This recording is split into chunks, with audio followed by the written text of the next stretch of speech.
Hi guys, welcome back to my YouTube channel and I hope you're in great health guys. So in this video we are going to discuss follow-ups of the cue card. Describe your favorite clothes.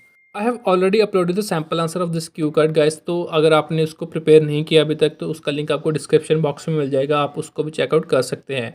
So before we start the video guys, please hit the subscribe button and don't forget to share this video. So let's begin this video guys. So starting with the first question which is what do you prefer, online shopping और offline shopping. तो यहाँ पर उन्होंने हमसे पूछा कि आप क्या प्रेफर करते हैं, ऑनलाइन शॉपिंग या offline shopping. And the answer goes like this. Now it is most of the people are buying things online, as a result offline vendors are suffering a loss. तो यहाँ पर हमने बताया कि आजकल जो लोग हैं वो ज़्यादातर ऑनलाइन ही चीज़ें ख़रीदना पसंद करते हैं, शॉपिंग पसंद करते हैं, ऑनलाइन करना है. तो उस वजह से क्या हो रहा है कि जो ऑफलाइन वेंडर्स हैं उनको काफ़ी ज़्यादा लॉस हो रहा है. In my opinion, offline shopping is far better than online shopping as it has many advantages. तो यहाँ पर हम पता है कि मेरे ओपिनियन मेरे को लगता है कि जो ऑफलाइन शॉपिंग है वो ज़्यादा अच्छी है ऑनलाइन शॉपिंग के क्योंकि इसके काफ़ी ज़्यादा ऑफलाइन शॉपिंग के एडवांटेजेस हैं. First of all the best part about offline shopping is that we can bargain and get the things at desired prices. तो फर्स्ट एडवांटेज हमने बताई है कि अगर हम ऑफलाइन शॉपिंग करते हैं तो हम बार्गेनिंग कर सकते हैं और अपने प्राइस पे जो भी हमारा डिज़ायर प्राइस होता है उस पर हम उस चीज़ को परचेज़ कर सकते हैं. Also we can check the items physically in offline shopping which is not available in online shopping. तो उसके अलावा हमने बताया कि अगर हम ऑफलाइन शॉपिंग करते हैं तो हम फिज़िकली उसको चेक कर सकते हैं, प्रोडक्ट वगैरह कैसा है, उसकी क्वालिटी कैसी है, पर ये चीज़ हम ऑनलाइन चेक नहीं कर सकते.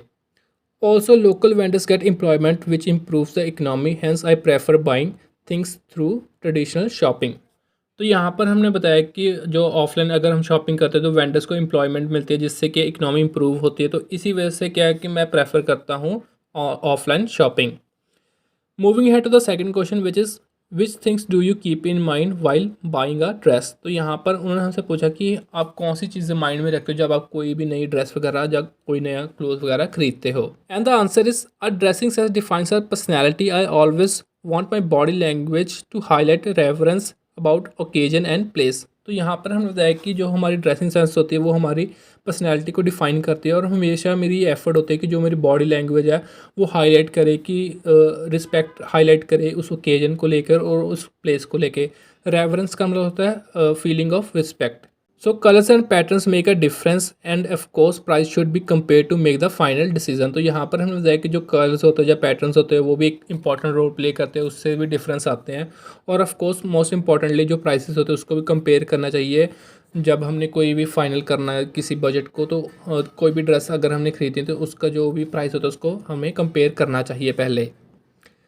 The third question is what kind of clothes are worn in your country. तो यहाँ पर उन्होंने हमसे पूछा कि किस तरह के कपड़े ज़्यादातर डाले जाते हैं आपकी कंट्री में.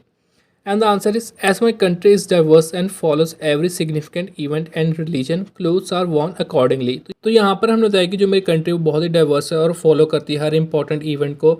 और जो भी इवेंट होता है या रिलीजन के हिसाब से उसी हिसाब से जो भी ओकेजन होता है उसके हिसाब से ही क्लोथ को डाला जाता है, कपड़ों को डाला जाता है.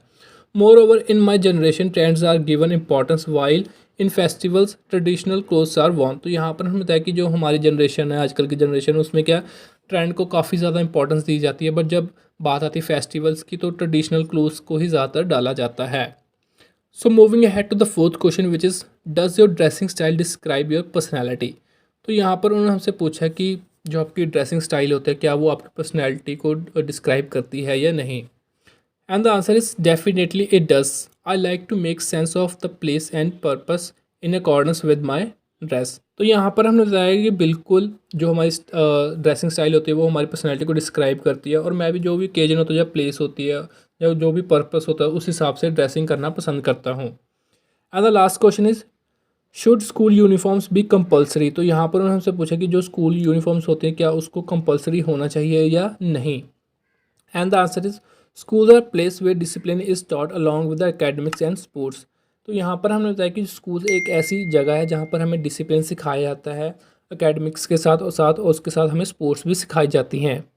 A mandatory dress code would signify decorum and management severity. Thus I believe that school uniform should be compulsory.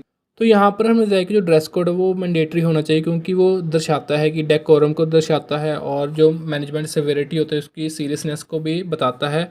और इसी वजह से मेरे को लगता है कि जो स्कूल यूनिफॉर्म्स है उनको कंपलसरी होना चाहिए.